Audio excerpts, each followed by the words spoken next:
بسم اللہ الرحمن الرحیم۔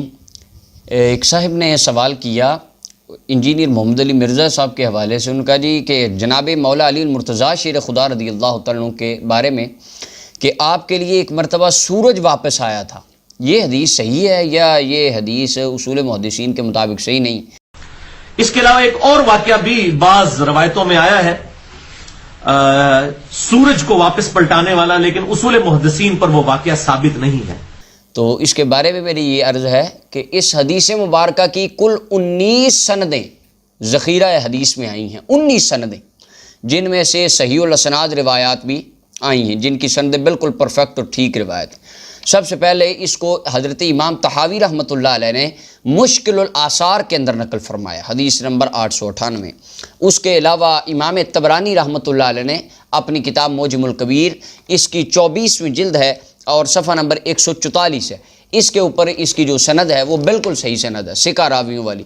اور اس کے علاوہ یہ امام ہاشمی رحمۃ اللہ علیہ نے اپنی مجمع الزوائد کی 8ویں جلد کے اندر اس حدیث کو نقل فرمایا اور آگے انہوں نے حکم بھی جاری فرمایا۔ اور ریاض الندرہ میں علامہ محب تبری نے اس روایت کو نقل فرمایا۔ عمدۃ القاری میں علامہ بدر الدین عینی نے بخاری شریف کی شرح میں اس حدیث کو لکھا۔ تاریخ دمشق کی جلد نمبر 42 ہے، صفحہ نمبر 314 ہے، امام ابن عساکر نے اس کو سند کے ساتھ لکھا۔ قاضی مالکی رحمۃ اللہ نے اپنی کتاب الشفاء میں لکھا۔ امام جلال الدین سیوطی رحمۃ اللہ علیہ نے اسے خصائص الکبریٰ میں لکھا۔ تذکرۃ الخواص میں سبت ابن جوزی نے لکھا۔ لسان المیزان میں حافظ ابن حجر عسقلانی نے، میزان الاعتدال میں علامہ ذہبی نے، اور امتاع الاسماء میں حافظ ابن کثیر نے، البدایہ میں، یعنی اس کے تقریباً 20 کتب کے اندر تقریباً یہ حدیث مبارکہ آئی، اور اس سے زیادہ اور بھی محدثین کرام نے اسے نقل فرمایا۔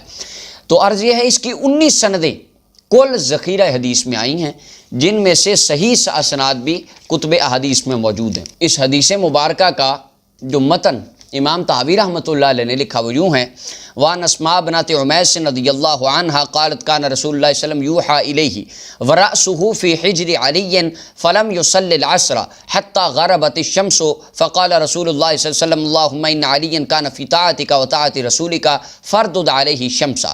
جناب اسماء بنت عمیس رضی اللہ تعالیٰ عنہ فرماتی ہیں کہ ایک مرتبہ رحمت کائنات صلی اللہ علیہ وسلم کی طرف وحی آ رہی تھی اور آپ کا سر مبارک جناب مولا علی کی گود مبارک میں تھا۔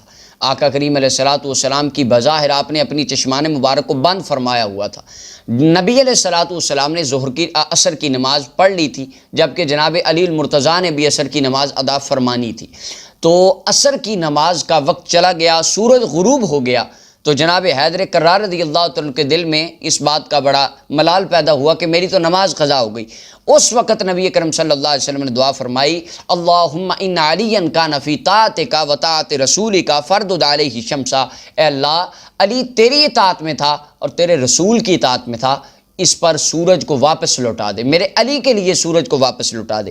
حضرت اسماء فرماتی ہیں فرأیتھا غربت ورأیتھا طلعت بعد ما غربت، میں نے پہلی مرتبہ سورج کو غروب ہوتے بھی اپنی آنکھوں سے دیکھا تھا اور پھر سورج کو طلوع ہوتے بھی میں نے اپنی آنکھوں سے دیکھا، اور اس کے بعد پھر سورج کو غروب ہوتے میں نے اپنی آنکھوں سے دیکھا۔ یہ حضرت اسماء فرماتی ہیں۔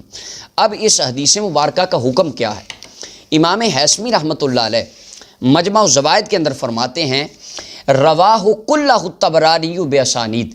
امام طبرانی نے اس کو مختلف سندوں کے ساتھ لکھا، اور امام طبرانی نے 3 سندیں لکھی ہیں طبرانی معجم الکبیر کے اندر۔ اور امام طحاوی رحمۃ اللہ علیہ وہ فرماتے ہیں، امام احمد بن صالح یہ امام بخاری کے استاد تھے، یہ فرمایا کرتے تھے لا ينبغي لمن سبيله العلم التخلف عن حدیث اسماء الذي روی لنا عنه لانه من اجل علامات النبوہ۔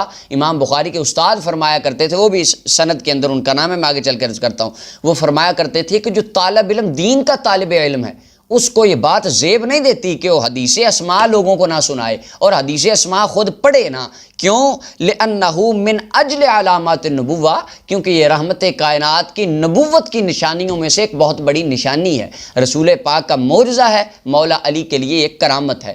یہ امام بخاری کے استاد فرمایا کرتے تھے۔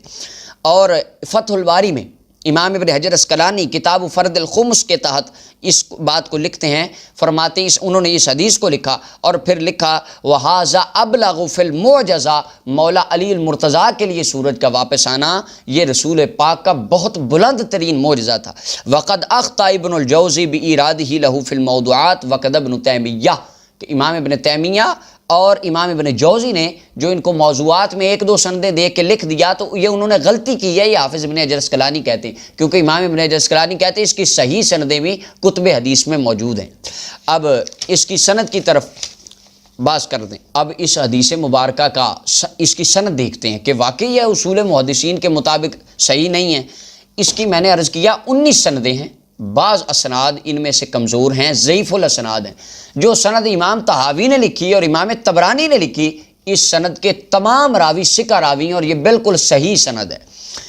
اب اس کے اندر پہلے طبرانی معجم الکبیر جلد نمبر 24 حدیث نمبر 382 صفحہ نمبر 144 ہے، اس پر جو سند ہے، حدثنا اسماعیل بن الحسن الخفاف، پہلے راوی اسماعیل بن حسن الخفاف ہیں، امام ذہبی فرماتے ہیں یہ ثقہ راوی ہے۔ دوسرے راوی حدثنا احمد بن صالح، احمد بن صالح دوسرے راوی ہیں، المتوفہ 248 ہجری، روا عنہ البخاری و ابو داود، یہ امام بخاری کے بھی استاد ہیں، امام ابو داود کے بھی استاد ہیں۔ یہ فرمایا کرتے تھے کہ جو دین کا طالب علم ہے وہ حدیث اسماء پڑھے اور سنائے، کیونکہ رسول اللہ کا بہت بڑا معجزہ ہے۔ اب یہ امام بخاری نے خود ان کے بارے میں فرمایا یہ راوی ثقہ راوی ہیں، اور امام بخاری نے کتاب التوحید میں ان سے حدیث لی ہے صحیح بخاری کے اندر۔